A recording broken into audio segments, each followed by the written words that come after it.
before World War II, during and then after, is bringing some of these German scientists over. Hiding them in this estate, and then processing through, and then going into these other government projects. Which Mountak, I don't know, what did we figure? 30%, 40% were German-oriented scientists. Oh, really?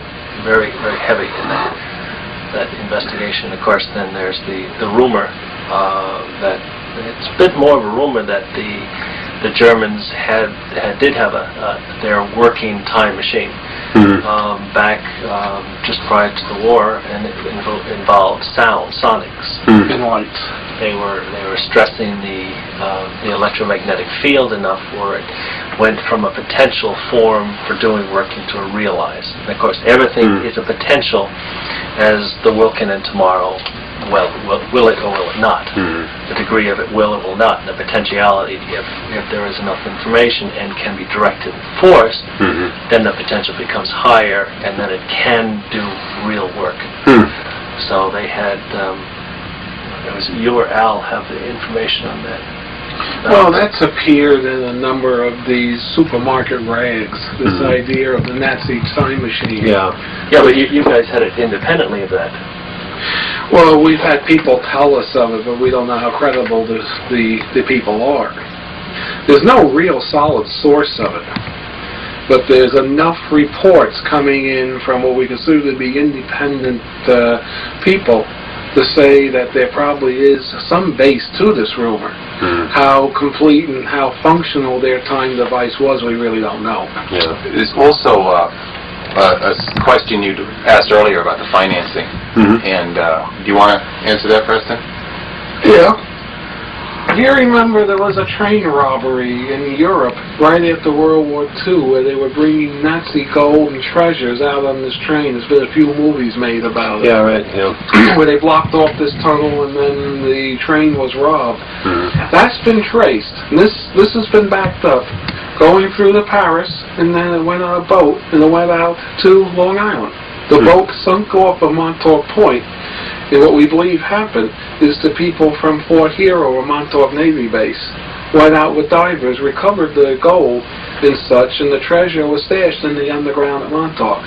This is what they used to run the project for years and years. Then when that money finally ran out, we're talking back in the 40s and 50s, billions of dollars. So in 60s, 70s, and 80s, God knows what it was worth. But when they ran out of money, then it was financed by the military-industrial corporate structure. Namely, the Krupps, IT&T, financed it. So remember, they couldn't have this appear as an appropriation in Washington. Because then Congress would ask, what are we spending all this money on? Yeah. So it was funded by all sorts of clandestine funds. And mostly it was the Nazi gold, from what we understand, and then it went over to ITT funding.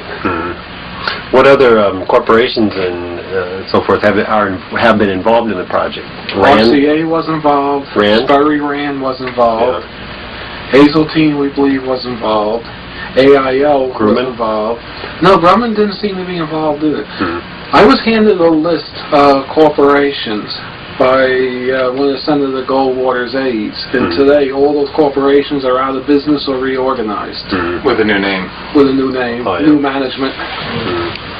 What's interesting to note here also is in the mid-'80s to late '80s, there was something coming around called a core audit, C-O-R-E, in the industrial plants. The excuse for this was looking for the $250 toilet seat.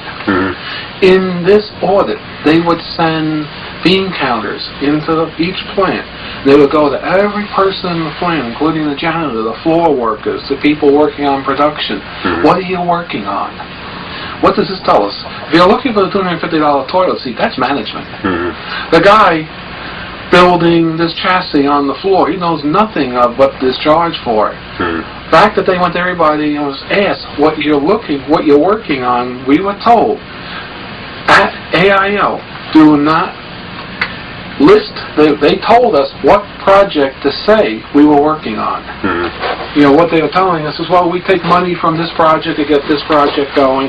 You're supposedly working on this project. When the orders come in, don't tell them you're working here, but you're working on this project. The only thing that makes sense to me is they're looking for hidden projects. Of course, Montauk was a massive hidden project. And the government, the political government, learned its lesson. That you got to find these hidden projects. To find these black hole things they don't know of. They were stung once. The way we understand it, Senator Goldwater, before he retired, called for a joint session of the two houses, and he told the lawmakers that essentially the Montauk project was a project meant to control their mind on Capitol Hill. Because imagine how much blue smoke there was on Capitol Hill. At that point, this sent the whole congressional off on a rag towards the military-industrial establishment. This is why the military-industrial establishment is almost dead today. They don't dare squeak anymore. They've lost all the freedoms they had.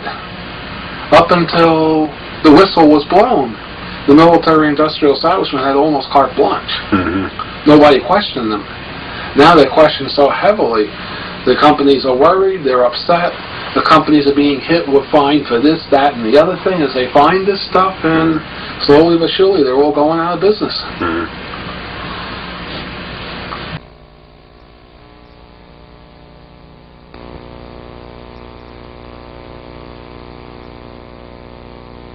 Everyone is ESP. It's naturally occurring. It's typically in the levels of the third and fourth subconscious behavior, following the typical psychology aspect of things, levels below conscious behavior. I think there's 12 typically is what they speak of. That's what they generally talk of.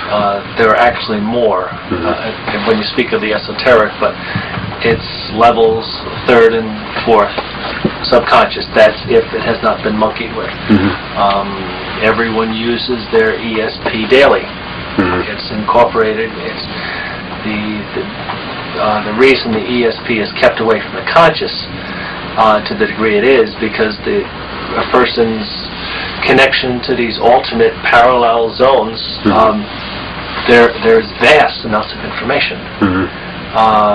And the conscious behavior would become overwhelmed with it. So there's a necessary screening, filtering up to the subconscious, up to the conscious level. Which is the evolutionary process, is it? Right. So certainly there are the avenues can certainly become clouded with daily stresses and learned phenomenons and habits and such. And, most people do get an idea these days that some people who have these esoteric considerations, psychics, they do have something to it. But it's still kind of in the infancy that everyone has this naturally occurring process that is at their disposal and can be used to. We also speak of that long-term memory is used every day to reach this information zone called a akashic.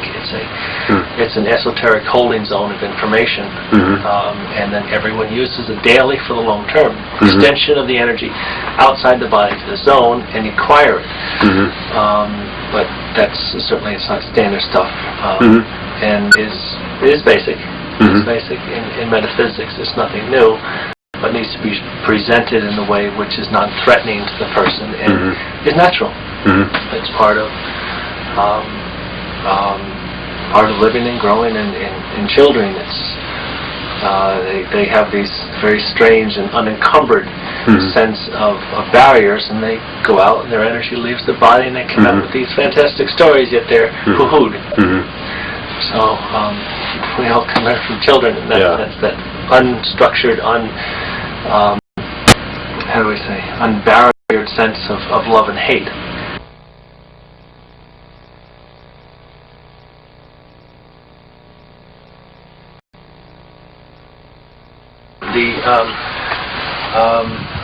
Other than all the space-time and the boys project, certainly is that very queer sense. But one of the buildings I walked into, what I came up with that E.T., that very that yellow house, very strange discourse of energy that was very prevalent. There was on Preston's video. There's this handrail that's so very low. Yeah, it's low. Very Very low low. to the. There's other The number of the tiles. hand railings in these buildings were low, as if either small people or children going up and down those stairs. I think what you're asking about is the alien involvement. Yeah, of which I don't have much recall in my sense. That's very different. I was very... Were you aware of it when you were involved? I'm sure it was. There's a particular pattern, or vulgarity is not the word, but it's a raw energy sense that some of the ET groups have. Certainly not all. The more evolved or the more forgiving type. But there are, the Preston's got 3 or 4 stories, and I don't mean to say the story per se, but cataloging of some of his memories regarding some of the forms you were involved in. Well, if in the mid-70s you went down to about the 2nd and 3rd level underground at Montauk, this stretched out for miles as you got down. You know, each level built bigger and bigger. And the bottom levels maybe were 5 miles square on a side. In the 2nd and 3rd levels, all of a sudden there appeared in the mid-70s a UFO underground, a disc-shaped flying saucer. Is somehow we believe this is one of the sources that were trapped in the Eldridge experiment. And, you know, as Duncan says, it potentialized itself. It took a number of years to appear. All of a sudden, in the mid-70s, 75, 76, there it was, solid. And it was sitting in a huge magnetite deposit, because there's a lot of magnetite out of Montauk. This, for some reason, disturbs the anti-gravity drive of the UFO, so it couldn't get out. It was stuck there. So, of course, this would be the first alien involvement. There's spacecraft out there. They alien-constructed spacecraft. Now, of course, there are some live aliens taken out of that thing. Al Bielek can tell you quite a nice story that he was involved in communicating with the aliens out that were underground. Now, later on, the whole Montauk project, when we started to go deeper into the mind aspect, the time aspect, there was a lot of implementation of alien technology at Montauk. I personally believe that